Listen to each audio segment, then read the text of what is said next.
As a student in elementary, I was smart, but I spoke a lot. I had a teacher who called me motor mouth. And I think my behavior affected my grades a lot because I would always do my work and then didn't understand how I would still get Fs.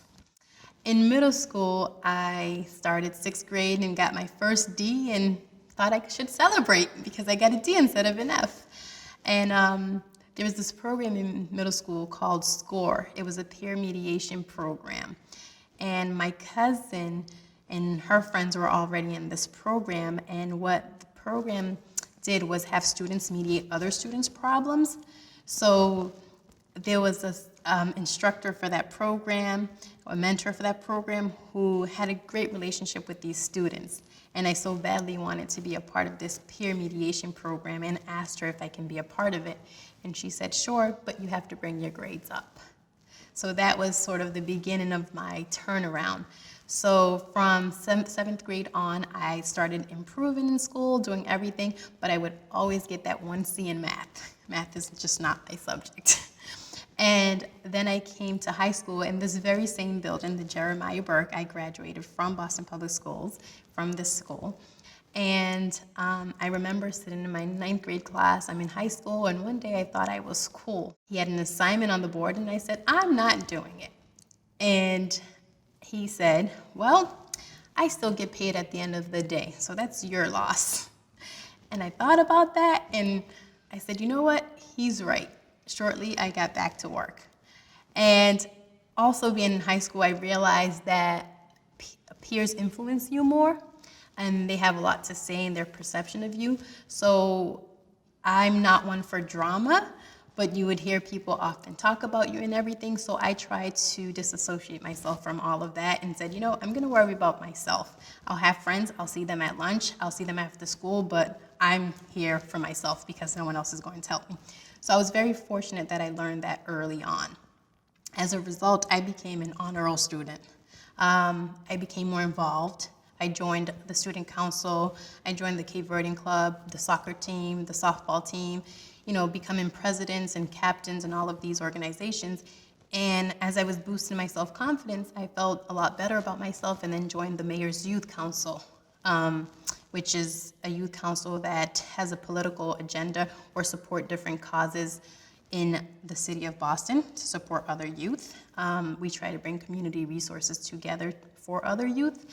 And as a part of the Mayor's Youth Council, I got exposed to different people from different schools and just realized that there was so much opportunity out there for me.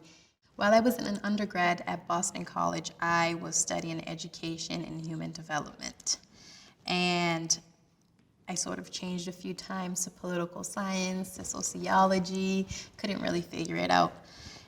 And towards the end of my sophomore year, I discovered that there was a 5-year program which I can get my master's in social work within 5 years, and I would start as a junior taking master level courses.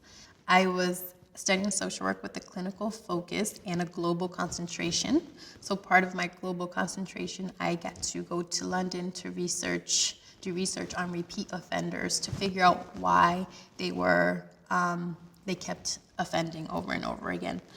From there, I finished in 2008 with my master's, only 5 years after I started undergrad. So when I graduated from college, I went to work with the mayor for his Department of Neighborhood Services. This was a result of me having a relationship with him through all the years since I had joined his youth council. So I became the liaison to the Mid-Dorchester section of Boston and the Cape Verdean community liaison because I am of Cape Verdean. While in this role, I started to attend lots of vigils for young men who were being murdered in the community. Over and over again, I would be at these vigils with the mayor, we would be walking in peace walks, and I myself at that point had lost 2 of my 3 cousins to violence. So what I recognized as a common theme was that a lot of the young men who were being murdered had been high school dropouts. And I sort of started thinking, like, I need to get back to where I first started. And I remember going into graduating high school, I thought I wanted to be an elementary school teacher. And at this point, I'm like, I need to become a high school teacher because they're dropping out in high school. And that's where I started investigating Teach for America, joined Teach for America, and became a teacher. I taught full-time for 3 years, and after the 3 years, a role opened up where I could become the school social worker. And I knew that was also a passion of mine, and I had already had the teaching under my belt for 3 years. So I figured, to be a social worker in a school, that's awesome because I can sort of do both. And that's where I am now. So I find myself very fortunate to have found a job where I can use both of my degrees to be able to work in the community that I grew up in with the students who most closely resemble me. It's powerful when you can tell students that you share some of the same experiences that they're going through.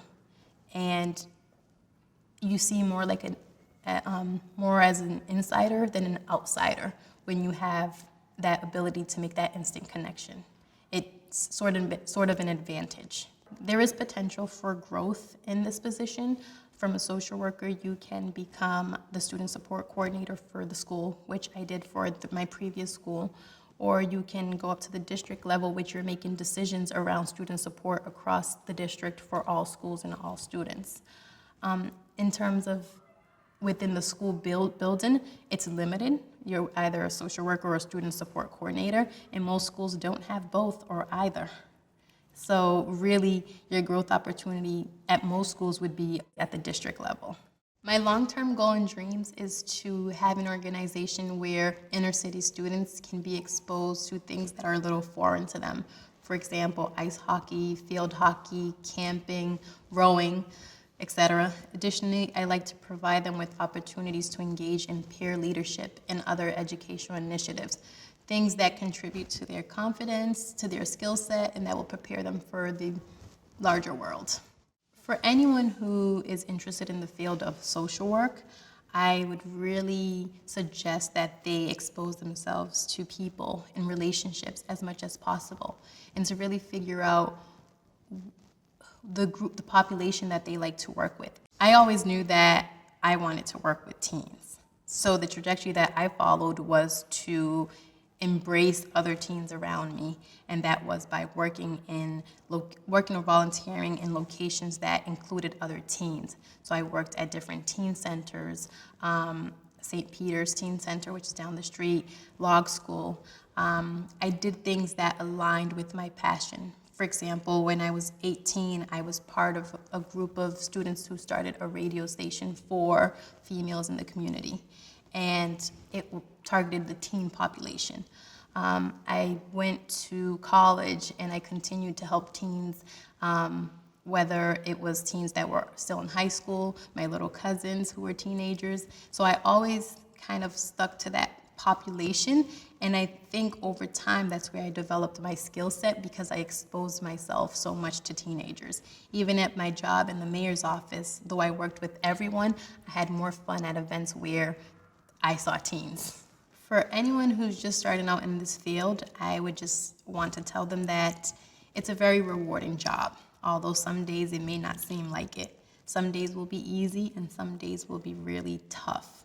But at the end of the day, once you can see progress in the families and the students that you help, you'll remember why you're in that position.